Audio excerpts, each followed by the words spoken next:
ꯑꯩꯈꯣꯏꯅ ꯌꯥꯝ ꯆꯃꯝꯅꯕꯁꯦ ꯅꯦꯁꯅꯦꯜ ꯍꯥꯏꯋꯦꯒꯤꯗ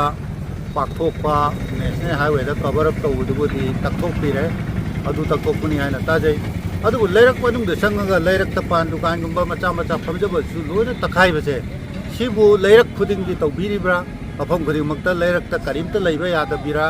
ꯀꯔꯝꯍꯥꯏꯅ ꯇꯧꯕꯅꯣ ꯃꯁꯤꯃꯁꯨ ꯑꯩꯈꯣꯏ ꯑꯣꯊꯣꯔꯤꯇꯤꯗꯒꯤ ꯈꯪꯅꯤꯡꯉꯤ ꯃꯔꯝꯗꯤ ꯁꯤꯗꯩꯗ ꯑꯩꯈꯣꯏ ꯁꯤꯗꯩꯗ ꯂꯩꯔꯤꯁꯤ ꯑꯩꯈꯣꯏ ꯂꯩꯔꯛ ꯃꯅꯨꯡꯅꯤ ꯂꯩꯔꯛ ꯃꯅꯨꯡꯁꯤꯗꯩꯗ ꯖꯤꯕꯤꯀꯥ ꯑꯣꯏꯅꯅꯕ ꯍꯣꯇꯦꯜ ꯃꯆꯥ ꯑꯗꯨꯒ ꯄꯥꯟ ꯗꯨꯀꯥꯟ ꯃꯆꯥ ꯇꯧꯖꯕꯅꯤ ꯇꯧꯖꯔꯤꯕꯁꯤꯐꯥꯎ ꯑꯃꯠꯇ ꯈꯥꯛꯇꯅ ꯂꯣꯏꯅ ꯊꯨꯒꯥꯏꯔꯝꯕꯁꯤ ꯀꯔꯝꯕ ꯅꯤꯇꯤ ꯅꯤꯌꯣꯝꯅꯣ ꯑꯩꯈꯣꯏ ꯚꯥꯞ ꯇꯥꯗꯦ ꯁꯦꯡꯅ ꯍꯥꯏꯔꯒꯗꯤ ꯑꯗꯨꯒ ꯑꯇꯩ ꯃꯐꯝꯁꯤꯡꯗꯁꯨ ꯂꯩꯔꯛꯇ ꯆꯪꯉꯒ ꯇꯧꯕ꯭ꯔꯥ ꯇꯧꯕꯤꯕ ꯑꯣꯏꯔꯒꯗꯤ ꯑꯩꯈꯣꯏ ꯂꯩꯔꯛ ꯃꯅꯨꯡꯗꯁꯨ ꯌꯥꯝ ꯂꯩꯔꯤ ꯁꯤꯁꯨ ꯇꯧꯕꯤꯅꯕ ꯑꯩꯈꯣই ꯑꯃꯨꯛꯇꯪ ꯍꯥꯏꯖꯒꯦ ꯑꯗꯨ ꯅꯠꯇ꯭ꯔꯒꯗꯤ ꯇꯁꯦꯡꯅ नाकन नामदगी ओइबा मियेंगदा कनाउबा खरना इंजलगा इन्फ्लुएंसता सिगी जगह से थुगाइदबा यादे हाबि मौंगदा थुगाइबा मानबा इविक्शन ड्राइव से अखोई थमोय सोंगना नुवाइते यामना पेंदे हौजिक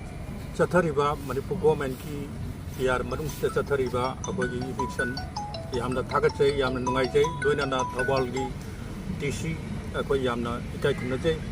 असिगुम चखोट थौरांगसी अखोई हाना सुई पामजथुन लाखरबनी अदुबु यामना लुरिबती अथोपम खुनौ हारिबा कुंगंगसी मी यामना ताजबा कुंगंगते ममतमदा अखोई यामना चाउर चाउर लपाक मैम लेरमी अदुबु अखोई मतम दुगी ऑफिस हाबा यादबगी अखोई प्रजा यामना नुंसिबगी दमक्तम कोई कथोकी गवर्नमेंट कथोकी बनी अदुबु अखोइना हौगी लम मचेत अमा फाबो लेरक्तरबा मतम बसिदैदा अखोइना सीनियर सिटीजन हाइबा अखोई तोंगानबा तोपतोपा अखोई लैरिबा लेकाई सिकी अहल लमनसिंग नाहकंग दौरबसे पोथान नबगिदमक्ता अखोई सीनियर सिटीजन से 2001 दा अखोई इंगचबा हौकीबनी अदुगा 2009 दा अखोई मसी फाउंडेशन खरा हौरगा मदुदगी अखोई पैसा लेतदना मतंग खरा लेपदोरबा मतुंगदा अखोई 2023 दगी हौगलक्तुना अखोई यामवाना लेकाई की लैरिबा अहल लमनसिंग पैसा खाइनदना सागतपा हौकीबनी अदुगी सागतपा हौरपदुदा एबेलेतगी संथंग खरा अदगी लैबिरिबा हाना अखोई मैडम लंधोनी एमएलए ओरngay matamda mahangna khar pibiraptana akoina adumai tawdra construction se hojekibani adubu hojik construction se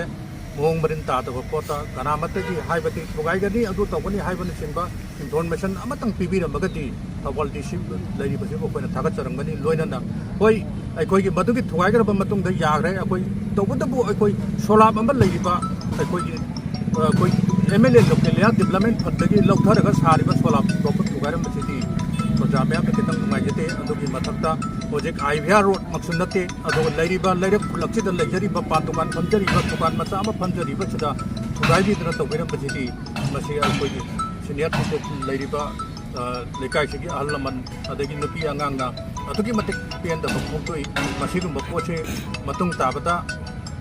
अमुक हन्ना तौबिगनु अमसुंग मसी यारगदी बसिगुम पोतु तौबिगदब लेरगदी अखोई हाना लेरिबा मनुंगदा लेरिबा फमिबा कांगुजिंगिसु लोइना तौबियु हाइबा वाफम सिका तमदे मसी सी खंगखंगुना डीसीगी टीम अमसुंग मागी स्टाफ सिंगलागा अखोई सीनियर सिटीजन की मनुंगदा लेरिबा पोचेई तंगी खुदक तो कोंतो हाइदना तौबिरे अखोई बिल्डिंग असी अहनगी फनबीदमता अखोई तौबुनी होनजबनी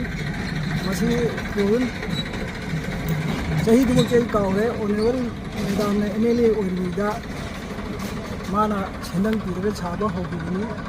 हंदक तसु 2024 अदा ऑनरेबल एमएलए सुजकुमार उक्रमना सेंदंग खर पीबिरे मोगी इंस्ट्रक्शन मखादा मोगी गाइडेंस तक तौगा एमएलए डेवलपमेंट फंड की मखादा हापनेना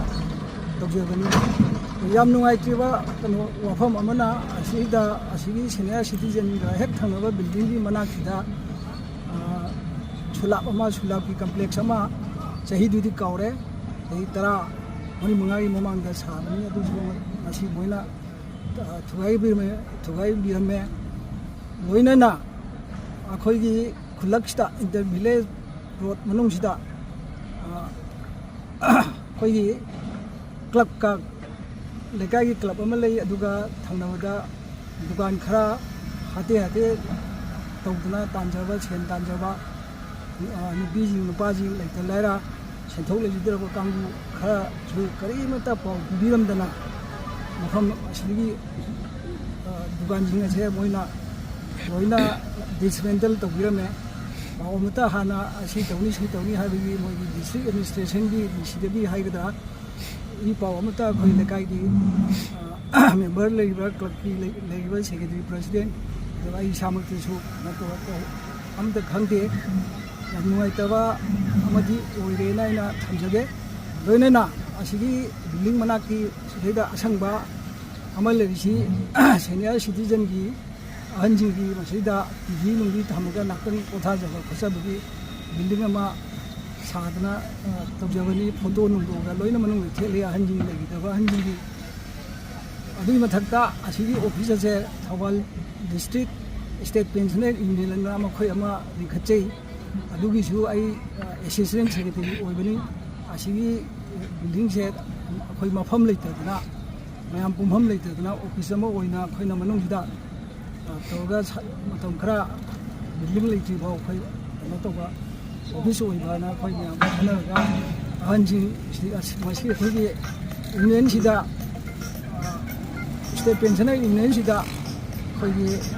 ꯗꯥꯏꯔꯦꯛꯇꯔ ꯃꯦꯗꯤꯀꯦꯜ ꯗꯥꯏꯔꯦꯛꯇꯔ ꯑꯣꯏꯕꯤꯔꯝꯕ ꯗꯤꯁꯇ꯭ꯔꯤꯛ ꯑꯣꯐꯤꯁꯥꯔ ꯑꯣꯏꯕꯤꯔꯝꯕ ꯑꯗꯒꯤ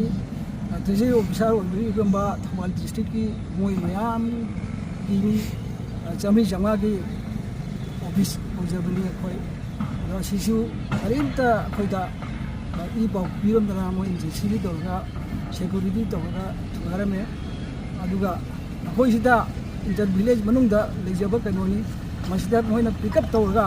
ꯑꯇꯩ ꯃꯐꯝꯗ ꯏꯟꯀ꯭ꯂꯣꯖ ꯇꯧꯕ ꯃꯐꯝ ꯃꯌꯥꯝꯁꯨ ꯂꯩꯔꯤ ꯃꯣꯏ ꯇꯧꯔꯛꯈꯤꯗ꯭ꯔꯥ ꯇꯧꯔꯣꯏꯗ꯭ꯔꯥ ꯍꯥꯏꯕꯗꯨꯗꯤ ꯑꯩꯈꯣꯏ ꯑꯗꯨꯒꯤ ꯏ ꯄꯥꯎꯗꯤ ꯂꯩꯇꯦ ꯑꯩꯈꯣꯏꯅ ꯇꯧꯍꯟꯅꯤꯡꯕ ꯃꯐꯝ ꯃꯌꯥꯝ ꯂꯩ ꯑꯗꯨ ꯀꯔꯝꯕ ꯃꯑꯣꯡꯗ ꯃꯣꯏꯅ